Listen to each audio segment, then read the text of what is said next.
ஆண்டவராகிய இயேசுவின் நாமத்தினாலே இந்த ஜூலை மாதத்தினுடைய வாழ்த்துக்களை உங்களுக்கு நான் கொண்டு வருகிறேன். கர்த்தர் கடந்த 6 மாதங்கள் பாதுகாத்ததற்காக கர்த்தரை நான் துதிக்கிறேன். இந்த மாதத்திலும் சில வேத வசனங்களை நாம் தியானித்து தெய்வ சமூகத்திலே பலனடையலாம். அப்போஸ்தலர் 27வது அதிகாரம் 23வது வசனத்தை உங்களுக்காக நான் வாசிக்கட்டும். ஏனென்றால் என்னை ஆட்கொண்டவரும் நான் சேவிக்கிறவருமான தேவனுடைய தூதனானவன் இந்த ராத்திரியிலே என்னிடத்தில் வந்து நின்று. பொதுவா நம்முடைய வாழ்க்கையில சில விஷயங்கள் நம்மை ஆட்கொள்ளும். என்னன்னா அப்படின்னா கவலை, பயம், வேதனை, வியாதி, வேற மற்ற அந்த கடன் பிரச்சனை, இத்தனை காரியங்கள் ஒரு மனிதன் என்ன பண்ணுதுன்னா ஆட்கொள்ளுது. அது ஃபுல் கண்ட்ரோல் எடுத்துருச்சு.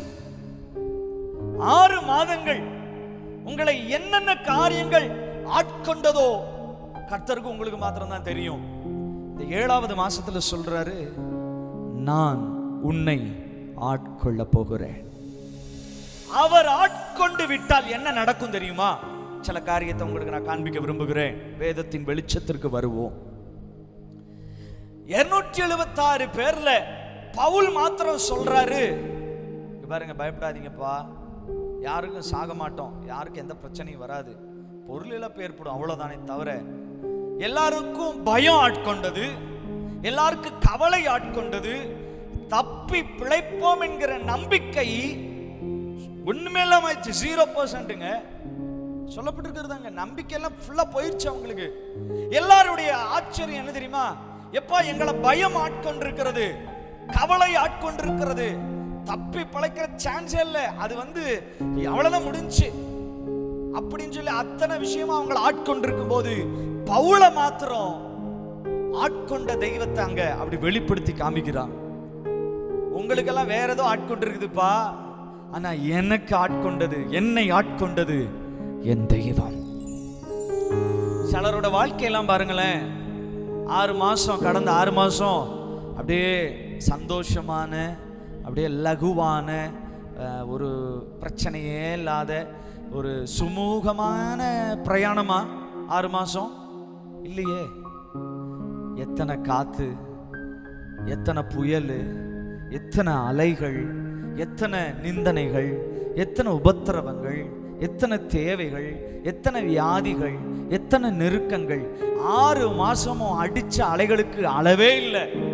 ஆனா இத்தனையிலையும் நம்ம சொல்லக்கூடிய ஒரே ஒரு வார்த்தை, என்னை ஆட்கொண்டவர்,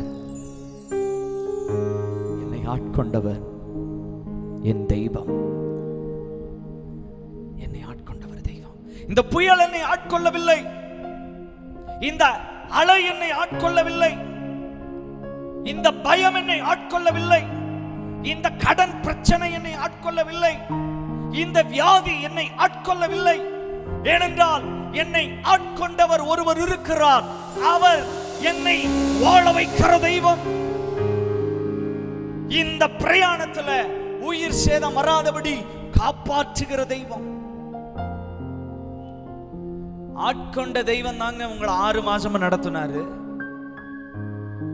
அவர் மாத்திரம் நம்மளை ஆட்கொள்ளலன்னு வைங்க, இதெல்லாம் நம்மளை ஆட்கொண்டுரும்.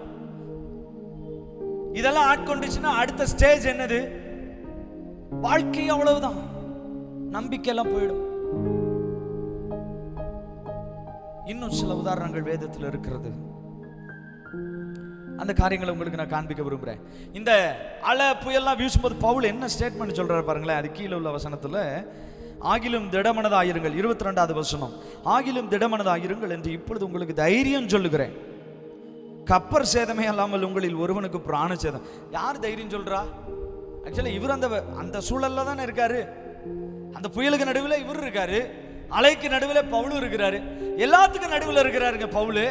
இவருக்கே ஒரு ஆள் தைரியம் சொல்லணுங்க, மாத்தி மாத்தி தைரியம் சொல்லிக்க வேண்டியதான். இந்த டீ பார்த்தீங்கன்னா, டீ ஆற்றும் போது இந்த பக்கம் ஒரு டம்ளர், இந்த பக்கம் ஒரு டம்ளர், இந்த டீயை அப்படியே ஆற்றி இந்த டம்ளருக்குள்ள ஊற்றுவோம், அந்த டீ எடுத்து அப்படியே ஆற்றி இந்த பக்கம் ஊற்றுவோம். இது மாதிரி தான் நம்ம கூட இருக்கிற நபர்கள்.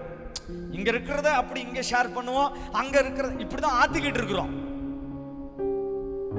என்ன ஆச்சுங்க, உங்களுக்கு என்ன பிரச்சனை அப்படிங்களா அப்படின்னு இவங்களோடதெல்லாம் இங்க சொல்லுவாங்க, அப்ப அவங்களோடதெல்லாம் இங்க சொல்லுவாங்க, மாத்தி மாத்தி ஆத்திக்கிட்டே இருக்கிறோம், ஆறிட்டு இருக்குது இங்க. ஆனா பவுலுக்கு ஒரு ஆட்கொண்ட தெய்வத்தினுடைய வெளிப்பாடு கிடைச்ச உடனே அவன் எல்லாருக்கும் தைரியம் சொல்ல ஆரம்பிச்சிட்டாரு. அப்போ சொன்ன பவுல் எல்லாத்துக்கும் தைரியம் சொல்றாருங்க. இப்போ எல்லாரும் சொல்றாங்க, ஏப்பா நீயே ஒரு கைதி, நம்மளே எல்லாரும் சாக போறோம், நம்பிக்கையெல்லாம் போயிடுச்சு எங்களுக்கு. இல்லப்பா, உங்களுக்கு ஆட்கொண்டது வேற, ஆனா என்னை ஆட்கொண்டது வேற. 6 மாசமும் நான் எத்தனையோ புயலை பார்த்துட்டேன். பவுல் சொல்ற ஸ்டேட்மெண்ட்லாம் பார்த்தீங்கன்னா ரொம்ப ஆச்சரியமா இருக்கும். அப்போஸ்தலர் 20 22 அப்போஸ்தலர் 20 22 அங்கே அந்த ஸ்டேட்மெண்ட் சொல்றாரு பாருங்க. இப்பொழுது நான் ஆவியிலே கட்டுண்டவனா எருசலேமுக்கு போகிறேன், அங்க எனக்கு நேரிடும் காரியங்களை நான் அறியேன். 23வது வசனம், கட்டுகளும் உபத்திரவங்களும் எனக்கு வைக்கப்பட்டிருக்கிறது என்று பரிசுத்த ஆவியானவர் பட்டணந்தோறும் தெரிவிக்கிறதை மாத்திரம் அறிந்திருக்கிறேன். இந்த வசனம் ரொம்ப கவனம், நல்லா கவனிச்சு பாருங்க. 24வது வசனம், ஆகிலும் அவைகளில் ஒன்றையும் குறித்து கவலைப்பட என் பிராணனையும் நான் அருமையாக எண்ணே, என் ஓட்டத்தை சந்தோஷத்தோட முடிக்கவும் தேவனுடைய கிருபையின் சுவிசேஷத்தை பிரசங்கம் பண்ணும்படிக்கு நான் கர்த்தராகிய இயேசுவினிடத்தில் பெற்ற ஊழியத்தை நிறைவேற்றவுமே விரும்புகிறேன். இந்த ஸ்டேட்மெண்ட் பவுல் ஆல்ரெடி இவரெல்லாம் இந்த மைண்ட்ல இருக்கிறாருங்க. ஆண்டவர் பயங்கரமா ஆட்கொண்டுட்டார். அப்படிப்பட்டவரை இந்த கப்பர் சேதம், சகோதரர்களால் வந்த மோசம், கள்ள சகோதரர்களால் வந்த மோசம், நிர்வாணம், பசி, பட்டினி, இதெல்லாம் அவர் ஏதாவது ஒண்ணு செய்ய முடியும்னு நினைக்கிறீங்க? முடியாதுங்க. கவனிங்க, பவுல் இருக்கிறாரு, பவுலை சுத்திலும் அவர் ஒரு பட்டியலே போடுறாரு. அவருக்கு வந்த பிரச்சனைகள் பட்டியலெல்லாம் போடுறாரு. இத்தனை பிரச்சனைகள் பவுலுக்கு வந்துச்சு. எல்லாரும் சொல்றாங்க, பவுலே என்னப்பா இத்தனை பிரச்சனைங்க, இத்தனை பிரச்சனைக்கு நடுவுல இருக்கிற, இவ்வளவு பிரஷர், எல்லா பக்கமும் நெருக்குறாங்க, எல்லா பக்கமும் அடிக்கிறாங்க, எல்லா பக்கமும் உன்னை பத்தி பேசுறாங்க, உன்னை எதுவுமே பாதிக்கலையா? இவ்வளவு அலை வீசுதே, இவ்வளவு நிந்தனைகள் வருது, எங்க உங்களுக்கு விரோதமா இவ்வளவு வேலை செஞ்சுட்டு இருக்கிறாங்களே, உங்களுக்கு பயமே இல்லையா? அந்த பட்டணத்துல உங்களுக்கு விரோதமா ஒரு பெரிய திட்டத்தை வச்சிருக்காங்களே, அதை குறித்து உங்களுக்கு பயம் இல்லையா? கவனிங்க, முக்கியமான ஒரு வார்த்தையை நான் சொல்ல விரும்புறேன். பிரச்சனையின் நடுவில் இருப்பதாக உலகம் நினைக்கிறது. பிரச்சனையின் நடுவில் இருப்பதாக உலகம் நினைக்கிறது. ஆனால் நான் பிரசன்னத்தின் நடுவில் இருக்கிறேன். என்னை ஆட்கொள்ளுவது என்னதுங்க? அவருடைய பிரசன்னம். உலகம் சொல்லுது, நீ பிரச்சனைக்கு நடுவில் இருக்கிறியா, அவ்வளவுதான், முடிஞ்சு. எல்லா பக்கமும் ரவுண்ட் அப் பண்ணிட்டாங்க, வாய்ப்பே கிடையாது பிழைக்கிறதுக்கு, முடிஞ்சு. பிரச்சனைக்கு நடுவில் நீ மாட்டிக்கிட்ட, அவ்வளவுதான். சிஸ்டர் மாட்டிட்டாங்க, பிரதர் மாட்டிட்டாங்க, சுத்தி ரவுண்ட் அப். ஆண்டவர் சொல்றாரு, எப்பா என் பிள்ளை பிரச்சனைக்கு நடுவில் இல்ல, அவன் பிரசன்னத்துக்கு நடுவில் இருக்கிறான். அன்பான சகோதரனே சகோதரியே, 6 மாதங்களும் பல பிரச்சனைகளுக்கு நடுவே இருக்கிறேன்னு கவலைப்படுறீங்களா? நீங்களும் நானும் பிரச்சனைகளுக்கு நடுவில் இல்லைங்க, பிரசன்னத்துக்கு நடுவில் இருக்கிறோம். இத்தனை பிரச்சனைக்கு நடுவில் ஒரு பிரசன்னம் என்னை ஆட்கொள்ளுது பாருங்க. அத்தனை பர்வதங்களும் மெழுகு போல் அந்த பிரசன்னத்தில் உருகி போய்விடும், அப்படியே உருகிரும். பவுலும் சீலாவும் ஒரு பெரிய கன்வென்ஷன் ஹாலில், ஒரு பெரிய மெகா ஸ்டேஜில் வர்ஷிப் பண்ணாங்களா? இல்லையே. சுத்தி என்ன இருந்ததுங்க? பிரச்சனை, ஜெயிலு, கம்பி, கட்டுகள், அடி, இதுதாங்க அவனை சுத்தி இருந்துச்சு. எல்லாம் நினைச்சாங்க லாக்கப்புக்கு உள்ள இருக்கா, அப்படி பிரச்சனைக்கு உள்ள இருக்கா அப்படி பவுலும் சீலாவும். ஆனா அவங்க பிரச்சனைக்கு உள்ள இல்லைங்க, பிரசன்னத்துக்குள்ள இருக்கிறாங்க. ஒரு மனிதன் தான் பிரச்சனைக்குள்ளதான் இருக்கிறன்னு நினைச்சான்னா அவன் வீக் ஆயிருவான். ஆனா ஒரு மனிதன் தான் பிரசன்னத்துக்குள்ள இருக்கிறன்னு நம்ப ஆரம்பிச்சுட்டான்னா அவனை சுத்தி எத்தனை பிரச்சனைகள் வந்தாலும் சொல்லுவா, எனக்கு சொல்லப்பட்ட பிரகாரமாகவே நடக்கும் என்று நிச்சயித்திருக்கிற, நான் அவரை நம்புறேன், எனக்கு பிராண சேதம் வராது. இத்தனை சூழலுக்கு நடுவுல அவன் என்ன தெரியுமா பாட்டு பாடுவாங்க? ஆட்கொண்ட தெய்வம் திருப்பாதம் அமர்ந்து ஆறுதல் அடைகின்றே, அமைதி பெறுகின்றே. ஆட்கொண்ட தெய்வம் திருப்பாதம் அமர்ந்து ஆறுதல் அடைகின்றே, அமைதி பெறுகின்றே. இப்ப இவ்வளவு பிரச்சனை வச்சிருக்கிறிய? ஆமாங்க, யாருக்கு தான் பிரச்சனை இல்லை? பிரச்சனை இருக்குது. ஆனா நான் பிரச்சனை நடுவில் இல்லை, பிரசன்னத்தின் நடுவில் இருக்கிறேன். அப்போஸ்தலனாகிய பவுல் அதுக்கு பெரிய உதாரணம். எந்த சூழ்நிலை வந்தாலும் நான் மன ரம்யமா இருக்க கற்றுக்கொண்டேன். ஏன்னா அவர் பிரசன்னம் அவர் ஆட்கொண்டுருச்சு. அவர் தாங்க இந்த ஸ்டேட்மெண்ட் சொல்ல முடியும். நம்ம பிரச்சனை நடுவில் எதை பேசுறோம்? பிரச்சனை சூழ்ந்து வந்த உடனே வெள்ளம் போல பிசாசு வந்ததுக்கு அப்புறம் நம்ம என்ன பேசுறோம்? அமைதி பெறுகின்றே. எங்க அமைதி கிடைக்குதுங்க? ஆட்கொண்ட தெய்வம் திருப்பாதம் அமர்ந்து ஆறுதல் அடைகின்றே, அமைதி பெறுகின்றே. பவுலே, பவுலே, உன் நிமித்தம் நான் அவர்களுக்கு தயவு செய்கிறேன். ஏன் தெரியுமா? நான் உன்னை ஆட்கொண்ட தெய்வம். பிரச்சனைகளை பார்த்து சோர்ந்துட்டீங்களா? 6 மாசமா சூழ்ந்து நின்ன சில காரியத்தை பார்த்து பயந்து கலங்கிட்டீங்களா? ஆண்டவர் சொல்றாரு, நீ என் பிரசன்னத்தின் நடுவில் இருக்கிறாய். உன்னை நான் ஆட்கொண்ட தெய்வம். இத்தனை புயலுக்கு நடுவே, இத்தனை அலைகளுக்கு நடுவே ஒரு மனிதனால சொல்ல முடியுது, என்னை ஆட்கொண்டவர். அவர் திருப்பாதத்துல எனக்கு அமைதி. எல்லாரும் கேட்குறாங்க, ஏன் மூஞ்சில டென்ஷனே இல்லை? தெரியுதா இல்லையா? நம்ம வீட்டில் எவ்வளோ பெரிய பிரச்சனை தேவை இருக்குதுன்னு தெரியுதா இல்லையா? ஆனால் அவன் மூஞ்சில டென்ஷனே இல்லையே. அவங்க டென்ஷனே ஆக மாட்டாங்க. ஏன் தெரியுமா? அவங்களை ஆட்கொண்ட தெய்வம் அப்படி. பிரச்சனையெல்லாம் பார்த்து கவலைப்பட மாட்டாங்க. ஏன்னா அந்த பிரச்சனை அப்படி. சில பேர் பிரச்சனைக்கு நடுவே அந்த டென்ஷனை வெளிப்படுத்துவாங்க. பிரச்சனைக்கு நடுவே பிரசன்னத்தை வெளிப்படுத்துங்க. என்னால் உங்களை ஆட்கொண்ட தெய்வம். நம்மை சுற்றி பிரச்சனை இருக்குது நம்ம நினைச்சிட்டு இருக்கிற டைம்ல பிரசன்னம் நம்மளை அப்படியே கவர் பண்ணி இருக்குது. இந்த பிரசன்னம் உங்களை விட்டு விலகலை. 6 மாதத்துல வந்த பிரச்சனை எல்லாம் பார்த்து பிரசன்னமும் போயிடுச்சு, ஆண்டவரும் போயிட்டாரோன்னு கவலைப்படுறீங்களா? ஆண்டவர் உங்களை விட்டு போகல. உங்களை ஆட்கொண்ட தெய்வம் சொல்லுகிறா, இந்த பிரச்சனைக்கு நடுவில் நான் உன் கூட இருக்கிறேன், என் பிரசன்னம் உன் கூட இருக்குது. இன்னும் சில உதாரணங்களை உங்களுக்கு நான் வேகமா சொல்லிடுறேன். தெரிஞ்ச உதாரணங்கள் தான்.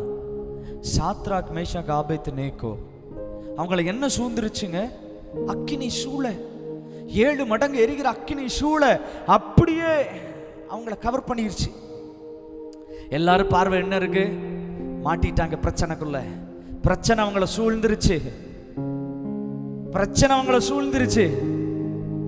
ஆண்டவர் சொல்றாரு, அடடா, என் பிள்ளைகளை எங்க தூக்கி போட்டீங்க? நெருப்புலையா? ஓ, உங்களுக்கு தான் அதெல்லாம் பிரச்சனை, என் பிள்ளைகளுக்கு அது பிரச்சனை இல்லை. அவன் சொல்றான் பாருங்களேன். அவங்க 3 பேரும் சொல்றாங்க, எங்க தெய்வம் எங்களை தப்பு வைப்பார். தப்பு வைக்கலன்னாலும் நீங்க சொல்றத நான் செய்ய மாட்டேன், அவர் தான் எங்க தெய்வம். அப்படிதான் பாருங்க, எப்படி ஆட்கொண்டிருக்கிறார் பாத்தீங்களா? 3 பேரையும் ஆண்டவர் எப்படி ஆட்கொண்டிருக்கிறார் பாத்தீங்களா? அவருடைய பிரசன்னம் 3 பேரையும் எப்படி ஆட்கொண்டிருக்கிறது பாத்தீங்களா? ஏன் நெருப்புக்குள்ள உன்னை தூக்கி போட போறாங்க. இன்னும் செகண்ட்ஸ் தான் இருக்குது. சொல்லு, முடியாது. வணங்கு, முடியாது. பெரிய பிரச்சனை வரும். இதை நீ செய்யல, பெரிய பிரச்சனை வரும். இன்னைக்கு நிறைய பேர் வீட்டில் வேலை செய்யற இடத்துல இப்படி சொல்றாங்கல்ல, இதை மட்டும் நீ செய்யல, உன்னை பெரிய பிரச்சனைக்குள்ள மாட்டி விட்டுருவேன், ஒரு பெரிய பிரச்சனையை உனக்கு கிரியேட் பண்ணி வச்சிருவேன். அடடா, நீங்க தான்ப்பா அதை சொல்லிக்கணும் பிரச்சனைன்னு. எனக்கு அது பிரச்சனை இல்லை. ஏன்னா நான் பிரச்சனையை பார்க்கறவன் இல்லை. இந்த பிரச்சனை வந்தாலும் நடுவில் பிரசன்னம். ஹல்லேலூயா. உலகம் அக்கினி சூளைய பார்க்குது பிரச்சனையா. சாத்ராக் மேஷாக் ஆபேத்நேகோ 3 பேருக்கும் கூட ஒரு பிரசன்னம் வந்துருச்சு. அவங்க பிரசன்னத்தை பார்க்கறாங்க, எல்லாரும் பிரச்சனையை பார்க்கறாங்க. இப்ப சொல்லுங்க பாப்போம், ஆட்கொண்ட தெய்வம் உங்களுக்குள்ள இருந்தாருன்னா நீங்க பிரச்சனையை பார்க்க மாட்டீங்க, பிரசன்னத்தை பார்ப்பீங்க. பயப்படாதீங்க. எல்லாம் 7 மடங்கு ஏத்தி விட்டாங்களா? பயப்படாதீங்க. பிரசன்னம். தானியேலை தூக்கி சிங்க கபில போடுறாங்க. சுத்தி என்ன இருக்குது? சிங்கம். எல்லாரும் சொல்றாங்க, ஏ பெரிய பிரச்சனைடா இது. நம்ம ஊர்ல இந்த நாயில கடிபட்டவங்களே நிறைய பேர் இருக்காங்க. நாய்கிட்ட தப்பிச்சு பிழைச்சவங்க இருக்காங்க, மரிச்சவங்களும் இருக்கிறாங்க, அதனால பாதிக்கப்பட்டு செத்தவங்களும் இருக்கிறாங்க. நாய்க்கே இவ்வளவு எஃபெக்ட்னா சிங்கத்துக்கு ஒரு சின்ன ஒரு இமேஜினேஷன் பண்ணி பாருங்களேன்.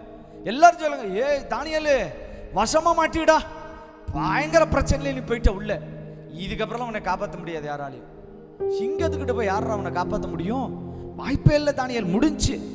நாங்கள் ஒன்று பண்ணுறோம் உனக்காக, என்ன பண்ணுறோம், ஸ்டேட்டஸ் வச்சிடுறோம், ஆர்ஐபி, உன்னை குறித்து நாங்கள் ஏதாவது நல்ல ஒரு கமெண்ட்ஸ் நாங்கள் போடுறோம், இல்லை ஃப்ளக்ஸ் வைக்கிறோம். இப்படித்தான் ரெடியாக இருப்பாங்க பாருங்களேன். எல்லாரும் பார்த்தது என்னது? முடிஞ்சு. ஏன்னா சிங்கக்கேபி பிரச்சனையை கிரியேட் பண்ணிட்டேன்னு அவனுக்கு தானியேலுக்கு விரோதமாக எழும்புனவங்க நினைச்சாங்க, முடிச்சிட்டோம் தானியேல் அப்படின்னு. ஆனால் தானியேலுக்கு அது பிரச்சனையே இல்லை. ஜெப வீரனுக்கு, ஆராதிக்கிறவனுக்கு சிங்கமும் சிங்க கெபியும் தீச்சூளையும் பிரச்சனை இல்லை. ஏன்னா தானியேலுக்கு தெரியும், என்னை ஆட்கொண்டவர் ஒருவர் உண்டு. என்னை ஆட்கொண்டவர் ஒருத்தர் உண்டு. அவருக்கு முன்னாடி இந்த சிங்கம் எல்லாம் ஏமாத்துறோம். இதெல்லாம் பிரச்சனையே இல்லைங்க. சிங்கம் எல்லாம் சூழ்ந்துருச்சுன்னு சொல்லி உங்களை குறித்து பேசுறாங்களா? அவ்வளோதான், நீங்க காலியா போறீங்கன்னு சொல்றாங்களா?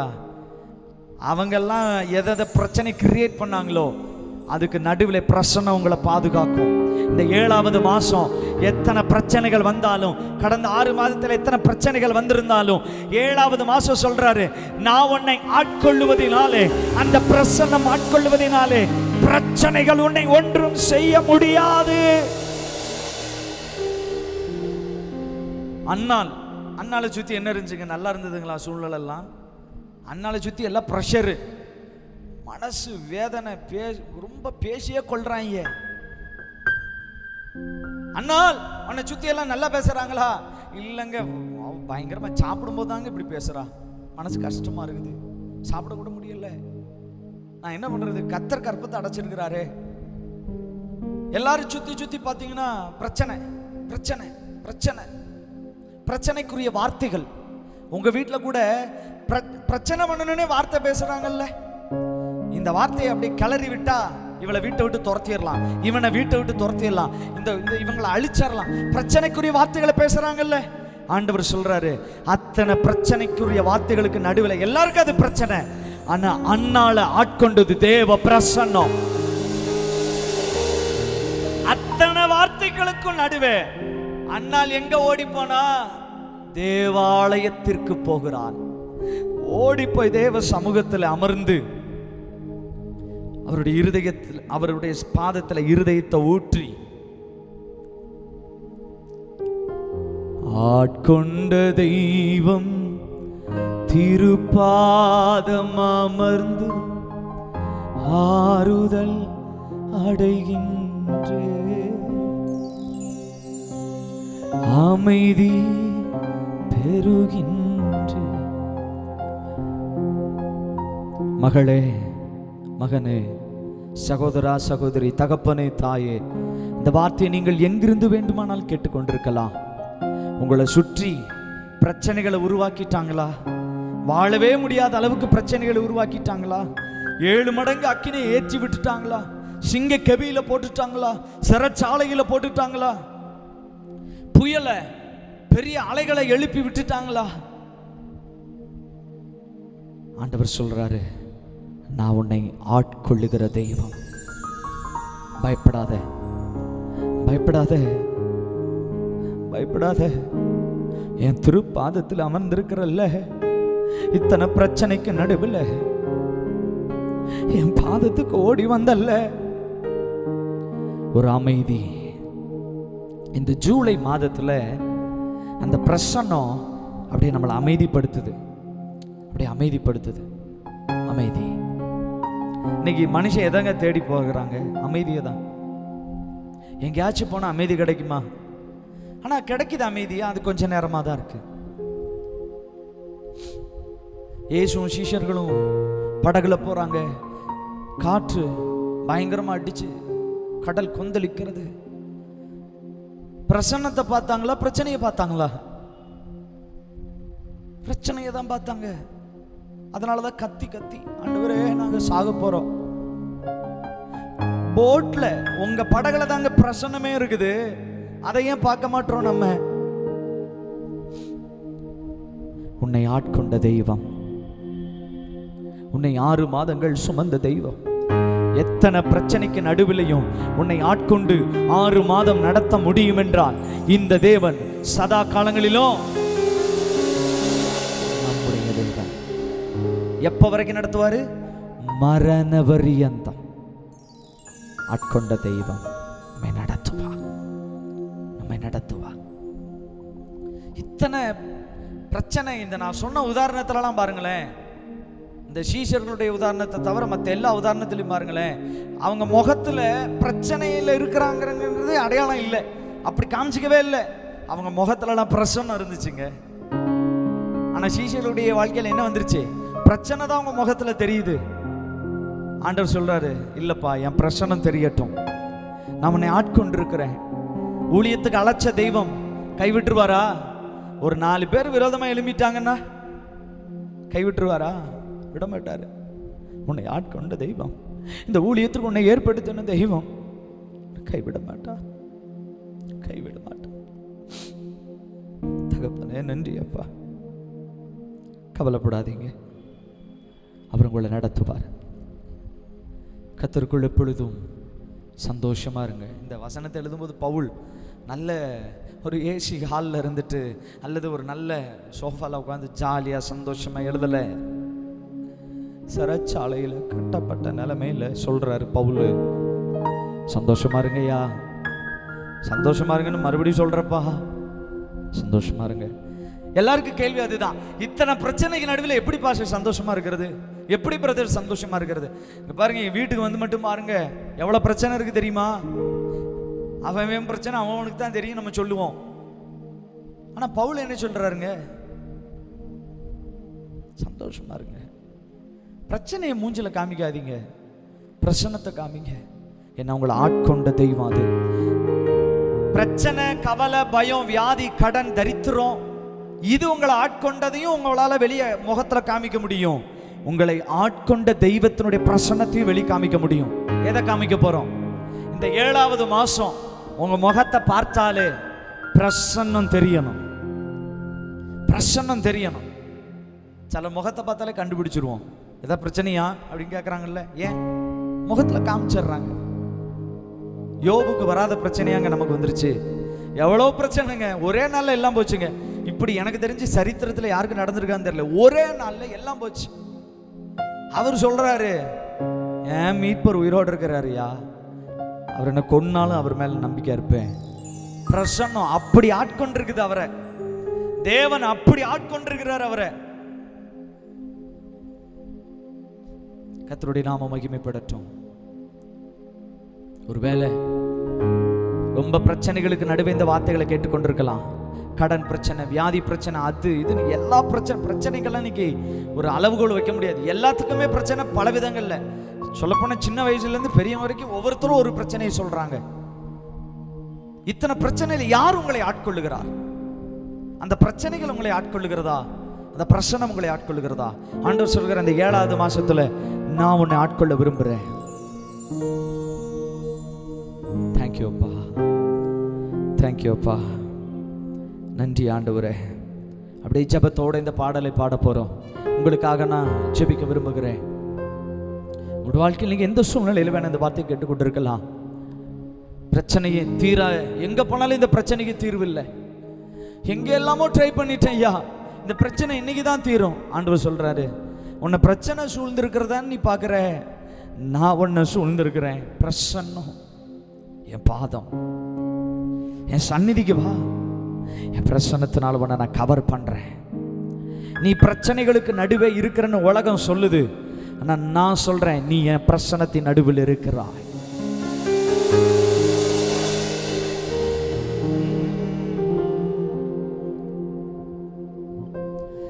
புயல் வீசும் கடலில்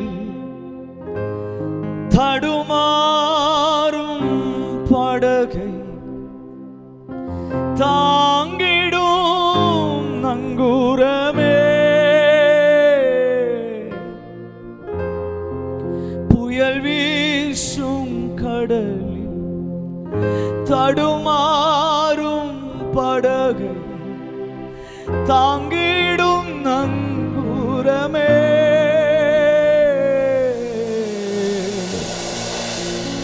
என்னை தாங்கிடும் நங்கூரமே, என்னை தாங்கிடும் நங்கூரமே. உங்களுடைய வாழ்க்கையில் ஒருவேளை ஐயா காற்று பயங்கரமா அடிக்குது, புயல் பயங்கரமா அடிக்குது, கப்பலின் பின்னையும் உடைஞ்சிருச்சே, எல்லாரும் நம்பிக்கை இழந்துட்டோமே அப்படிங்கிற சூழ்நிலையில் இருந்தீங்கன்னா ஆண்டவர் சொல்லுகிறாரு, இன்னும் அந்த படகை அவர் தாங்கி பிடிக்கிறாரு. பயப்படாத, பயப்படாத. உன் படகை சுத்தி பிரச்சனையை நீ பார்க்கிற, உன் படகை சுத்தி சூழ்நிலையை பார்க்கிற, ஆனா அந்த படகுல ஒரு பிரசன்னம் இருக்குது. அந்த படகுல அவனை ஆட்கொள்ளுகிற தெய்வம் இருக்கிறா. அவர் உன்னை தனியா விடுற தெய்வம் இல்ல. இந்த அவமானத்தின் மத்தியில் அவர் உன்னை தனியா விடல, இந்த நிந்தனைக்கு மத்தியில் அவர் உன்னை தனியா விடல, இந்த கடன் பிரச்சனைகளுக்கு நடுவே அவர் உன்னை தனியா விடல. ஆண்டவர் சொல்றாரு, என் பிரச்சனை இருக்குதுமா, அம்மா என் பிரச்சனை கூட தான் இருக்குது, ஐயா என் பிரச்சனை கூட தான் இருக்குது, உன்னை நான் விட்டு விலகல. சிங்க கெபின உடனே உன்னை விட்டு நான் போக மாட்டேன், எரிகிற அக்கினி சூழன்னு சொல்லிட்டு உன்னை விட்டு நான் போக மாட்டேன். ஓஹோ, எல்லா இடத்திலும் நான் உனக்காக வருவேன், நான் உனக்காக வருவேன்.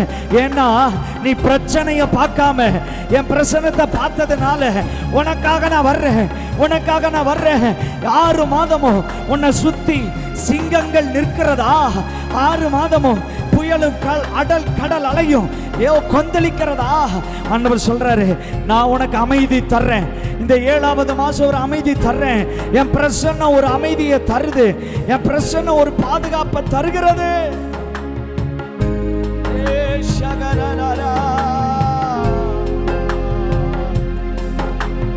புயல் வீசும் கடலில் தடுமாறும் படகை தாங்கிடும் நங்கூரமே.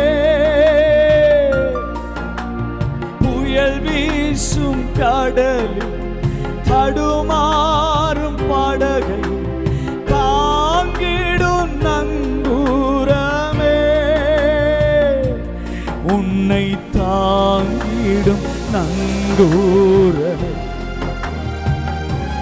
உன்னை தாங்கிடும் நங்கூரமே. எதிர்காற்று வீச, எதிர்காற்று வீச, எதிர்போரும் பேச, என்னை காக்கும் புகலிடமே. எதிர்காற்று வீச, எதிர்போரும் பேச, என்னை காக்கும் புகலிடம்.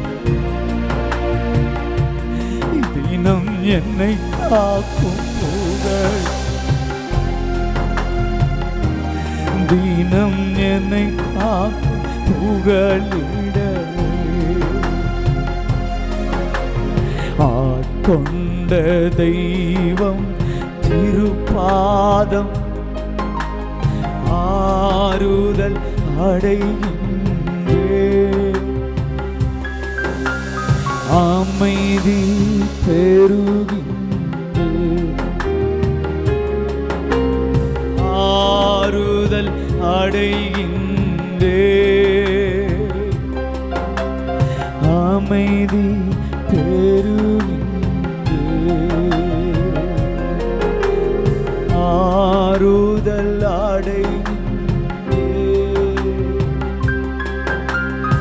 அமைதி பெருகின்றே. ஆண்டவரே, இந்த வார்த்தைகளை கேட்ட தேவ ஜனங்கள் யாரெல்லாம் கண்ணீரோடு இந்த வார்த்தைகளை கேட்டார்களோ, ஐயா என் பிரச்சனைக்கு ஒரு தீர்வு உண்டா, என் பிரச்சனை இன்னைக்கு மாறும்னு சொல்லி கண்ணீரோடு இந்த வார்த்தைகளை கேட்டேன். உம்முடைய வார்த்தைகளை கேட்டிருக்கிறாங்கப்பா. ஒரு பிரசன்னம் இப்பொழுது ஆட்கொள்ளட்டும்.